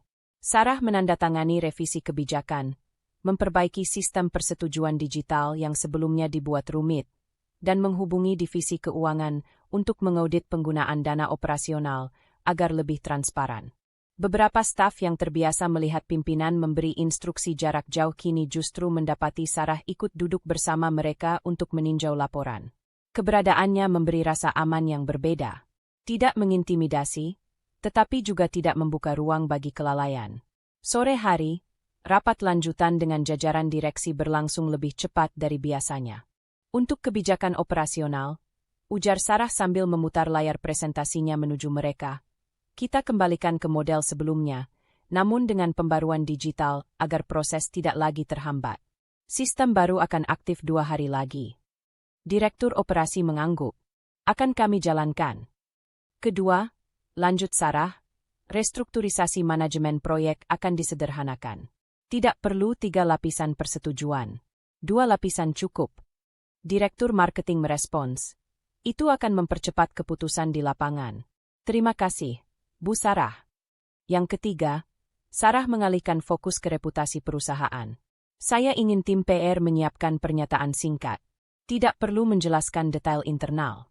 Cukup menyampaikan bahwa perusahaan sedang melakukan penyelarasan ulang untuk peningkatan efisiensi. Semua menyetujuinya tanpa keberatan. Suasana rapat berbeda dari sebelumnya. Lebih tenang, lebih profesional, dan tanpa bisik-bisik penuh ketidakpercayaan seperti saat Dimas masih menjabat. Stabilitas mulai terasa kembali hanya dalam hitungan jam sejak Sarah duduk di posisi tertinggi itu. Menjelang malam, Sarah masih berada di ruangannya, meninjau laporan-laporan baru yang masuk. Cahaya lembut dari lampu meja menyinari wajahnya yang lelah namun tetap terjaga. Ia tidak menatap ruangan itu dengan rasa bangga berlebihan, hanya dengan tanggung jawab yang diam-diam sudah ia pupuk sejak lama. Ia berhenti sejenak, menatap jendela besar yang memperlihatkan pemandangan kota. Di bawah sana, kehidupan terus bergerak, sama seperti perusahaan yang kini ia pegang kendalinya. Tidak ada ruang bagi dendam atau nostalgia tentang Dimas. Itu sudah menjadi bab lain yang tertutup rapat. Apa yang tersisa sekarang hanyalah pekerjaan dan masa depan perusahaan. Pintu ruangan diketuk pelan. Direktur operasi masuk membawa beberapa berkas tambahan. Maaf mengganggu, katanya hati-hati. Semua divisi melaporkan peningkatan produktivitas hari ini. Sepertinya arahan baru ibu langsung berdampak. Sarah tersenyum kecil, hanya sepersekian detik. Bagus.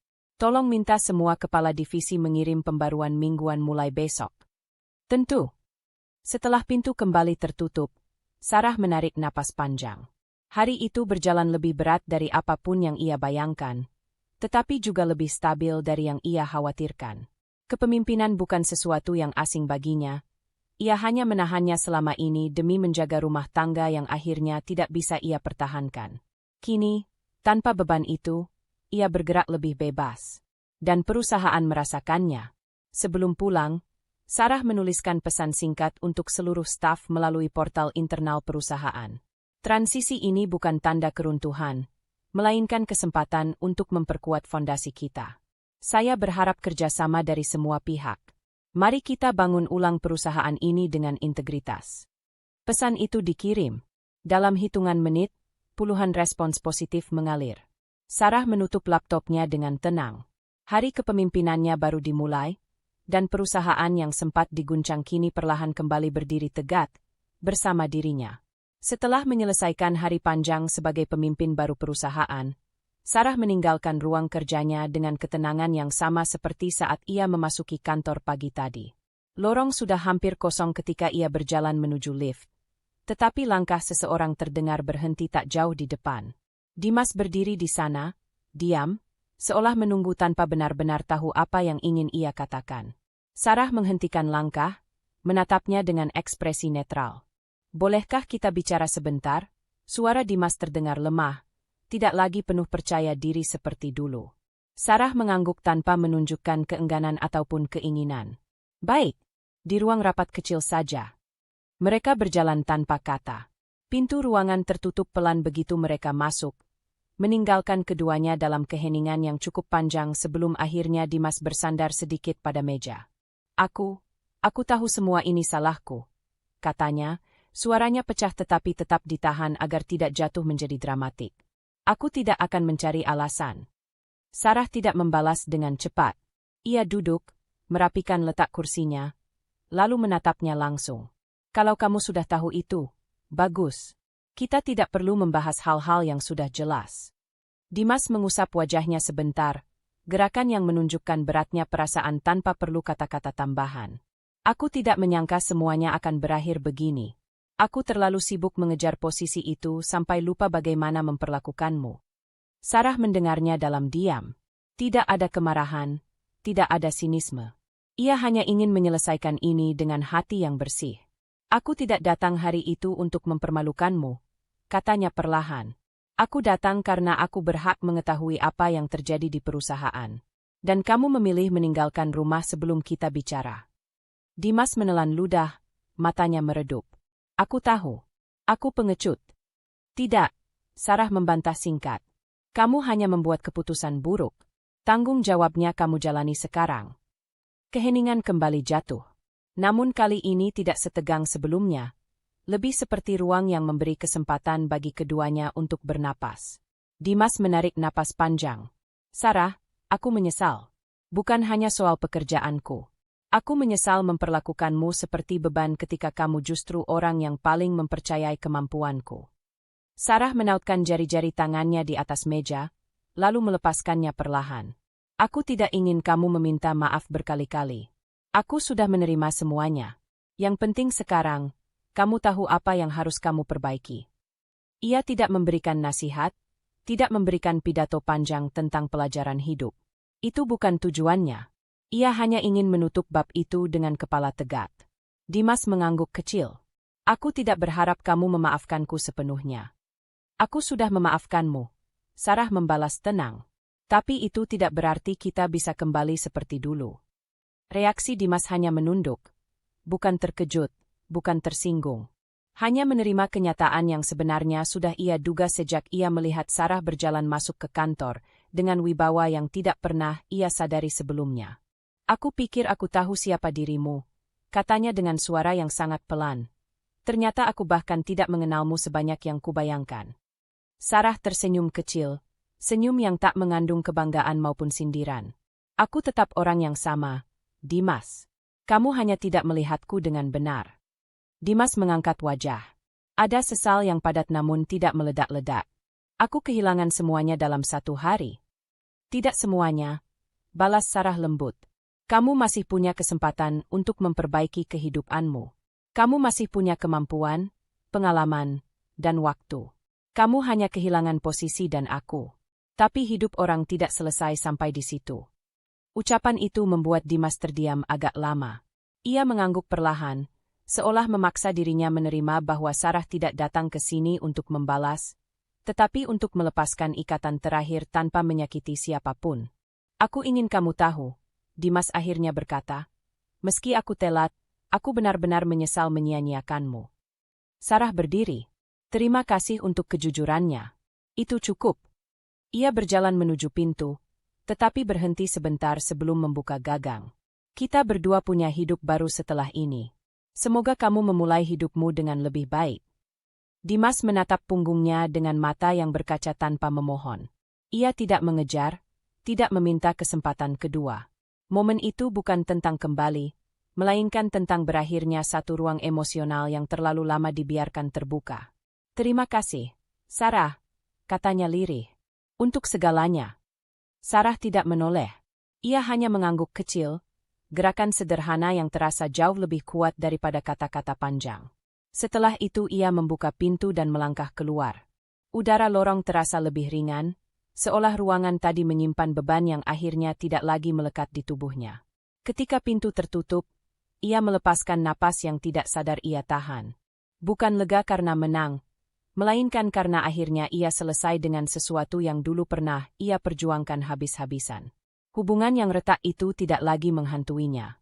Ia tidak membawa dendam, hanya kedewasaan yang tumbuh dari luka-luka lama. Dan malam itu, saat ia melangkah meninggalkan kantor, langkahnya terasa berbeda, lebih stabil, lebih bebas, lebih miliknya sendiri. Pertemuan terakhir dengan Dimas selesai bukan dengan ledakan, tetapi dengan pemahaman. Tepat seperti yang ia butuhkan untuk menutup masa lalu dengan cara paling dewasa yang bisa ia beri. Keluar dari pertemuan terakhir dengan Dimas semalam, Sarah memulai harinya dengan perasaan yang lebih ringan daripada beberapa bulan terakhir. Pagi itu, ia berdiri di balkon apartemennya yang sunyi, memegang secangkir kopi hangat. Untuk pertama kalinya sejak rumah tangganya retak, ia bisa merasakan kedamaian sederhana, aroma kopi, udara pagi, dan sinar matahari yang menembus tipis tirai. Tidak ada pesan mendesak, tidak ada amarah yang menempel di dadanya, tidak ada suara-suara dari masa lalu yang berputar di kepalanya. Semua terasa lebih jernih. Sarah menyesap kopi perlahan lalu melangkah masuk ke ruang tamu yang rapi. Ruang yang kini memiliki ketenangan yang ia pilih sendiri, bukan keheningan yang lahir dari pertengkaran. Ia meraih jaket kerjanya, tetapi langkahnya terhenti sejenak. Hari ini ia ingin datang ke kantor bukan sebagai seseorang yang harus membuktikan dirinya, melainkan sebagai seseorang yang sudah berdiri tegak. Ia mengambil napas pelan, lalu berangkat. Di kantor, suasananya berubah sejak ia memimpin langsung. Bukan karena rasa takut, melainkan karena ritme yang lebih stabil dan jelas. Ketika Sarah memasuki lobi, para pegawai menyapa dengan hormat namun tidak berlebihan. Sebuah bentuk penghargaan yang muncul secara alami. Sarah membalas dengan anggukan sopan, lalu menuju ruang kerjanya sambil mengecek agenda. Hari itu tidak ada rapat besar, hanya beberapa evaluasi ringan dan tindak lanjut kebijakan yang ia terapkan.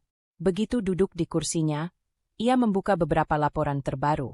Ada peningkatan kinerja di beberapa divisi, laporan keuangan lebih tertata, dan komunikasi antar tim membaik. Tidak ada yang dramatis, tapi cukup sebagai tanda bahwa perusahaan bergerak ke arah yang benar. Sarah tersenyum tipis. Bukan bangga, hanya puas melihat kerja keras kolektif mulai menunjukkan hasil. Siang hari, ia memutuskan mengambil jeda sejenak. Bukan kebiasaannya, tetapi hari ini ia merasa tubuhnya layak mendapatkan napas panjang. Ia berjalan ke taman kecil yang berada di lantai atas gedung, tempat yang jarang ia kunjungi karena dulu selalu merasa terlalu sibuk. Taman itu sederhana, dengan bangku kayu dan deretan tanaman hijau yang dijaga staf kebersihan. Sarah duduk di salah satu bangku, membiarkan matanya menelusuri langit dan dinding kaca gedung-gedung tinggi yang mengelilingi area itu. Di tempat sunyi itu, ia tidak memikirkan Dimas. Bukan karena ia menyingkirkannya, tapi karena ruang itu akhirnya penuh oleh dirinya sendiri. Ia mengambil buku catatan kecil dari tasnya, buku yang dulu sering ia gunakan untuk mencatat ide bisnis yang tidak pernah ia jalankan karena terlalu fokus pada kebutuhan rumah tangga. Halaman-halaman awal masih berisi tulisan lama, strategi pemasaran, gagasan diversifikasi, beberapa konsep produk baru. Sarah membuka halaman kosong. Untuk pertama kalinya sejak konflik rumah tangga itu terjadi, ia mulai menulis sesuatu untuk dirinya sendiri, bukan untuk perusahaan, bukan untuk mempertahankan siapapun. Ia menulis rencana-rencana kecil. Belajar kembali fotografi. Mengikuti kelas kepemimpinan wanita.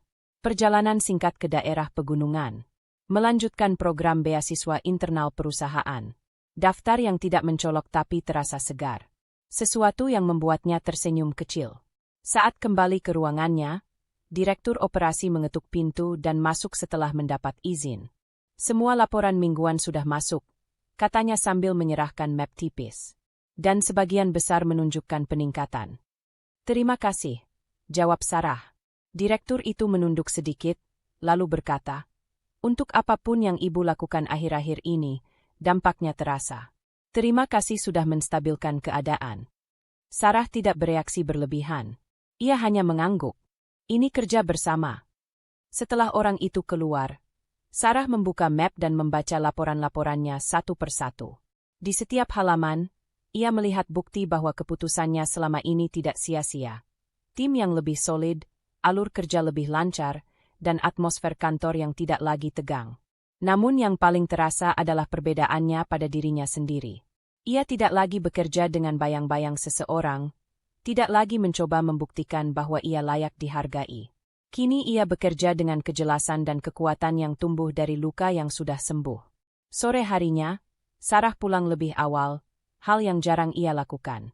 Ia berjalan kaki pelan di trotoar kota, membiarkan angin sore menyentuh pipinya. Beberapa toko kecil di sepanjang jalan menarik perhatiannya, termasuk galeri seni mungil dengan jendela besar yang menampilkan beberapa karya. Ia berhenti di depan galeri itu. Dulu, ia pernah bercerita kepada Dimas bahwa ia ingin belajar seni.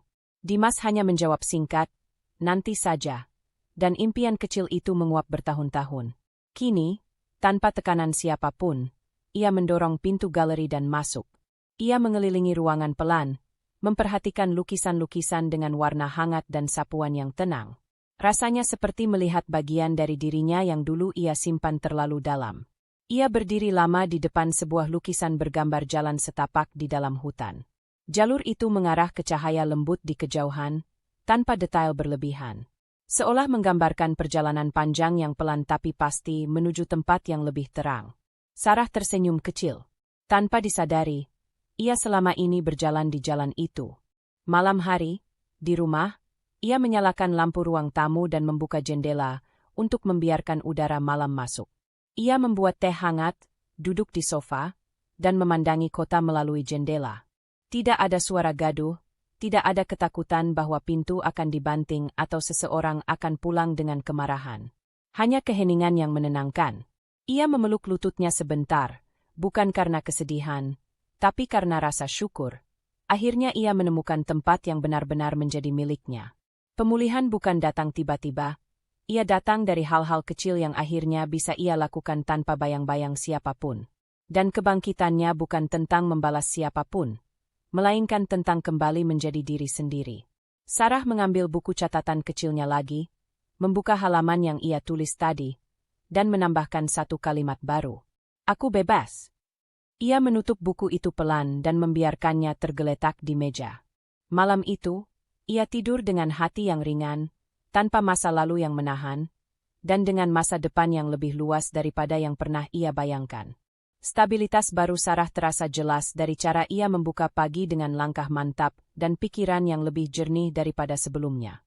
Sudah berminggu-minggu sejak ia memantapkan kembali fondasi kepemimpinan di perusahaan, dan ritme hidupnya berubah menjadi lebih seimbang, lebih dewasa. Pagi itu, ia duduk di sudut kecil ruang kerjanya, tempat yang dulu hanya menjadi persinggahan, kini berubah menjadi ruang yang benar-benar mencerminkan dirinya. Jendela besar memantulkan sinar matahari hangat, menyingkapkan pantulan perempuan yang telah melalui banyak hal, namun tetap berdiri tegak tanpa kehilangan sisi kemanusiaannya. Sarah membuka laptop, meninjau beberapa laporan yang dikirimkan semalam. Tidak ada tekanan berlebihan, tidak ada panggilan mendesak yang memburu, hanya agenda teratur yang ia susun sendiri dengan ketenangan penuh.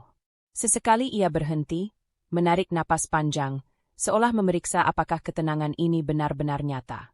Dan kenyataan itu tidak membuatnya ragu, justru membuatnya tersenyum tipis. Sebuah ketukan lembut di pintu membuatnya menoleh. Rina masuk hanya untuk menyerahkan dokumen yang sudah direvisi. Tidak ada kecanggungan, tidak ada ketakutan seperti dulu saat struktur perusahaan masih goyah. Sekarang, aura profesional mengalir mulus, terutama karena Sarah menjaga semuanya tetap sederhana namun tegas. "Terima kasih," ucap Sarah singkat. Rina mengangguk dan kembali keluar, meninggalkan ruang itu seperti semula. Damai, rapi, dan penuh wibawa. Sarah menatap dokumen itu sejenak sebelum menyimpannya di folder yang tepat. Setelah semua badai dan ketidakpastian yang ia lewati, ia menemukan kenyamanan baru dalam rutinitas kecil seperti ini. Keheningan kantor, suara mesin printer di luar, langkah-langkah teratur para karyawan. Semuanya terasa menenangkan, bukan lagi memicu ketegangan seperti dulu ketika ia masih harus menghadapi persoalan yang menumpuk dari masa lalu. Hari berjalan dengan ritme yang konsisten. Sarah menghadiri satu rapat singkat, mengarahkan proyek yang tengah dikerjakan, dan memastikan semua tim berjalan di jalur yang sama. Ia tidak perlu meninggikan suara atau memaksakan kehendak. Arahan logis dan caranya mendengarkan sudah cukup untuk membuat orang menghargainya. Setelah rapat selesai, beberapa kepala divisi saling bertukar pandang dan tersenyum kecil. Bukan karena harus, tetapi karena suasana kerja yang stabil benar-benar kembali pulih. Siang hari, saat kantor mulai sepi karena banyak orang makan di luar, Sarah memilih tinggal di ruang kerjanya sambil menyeruput teh hangat.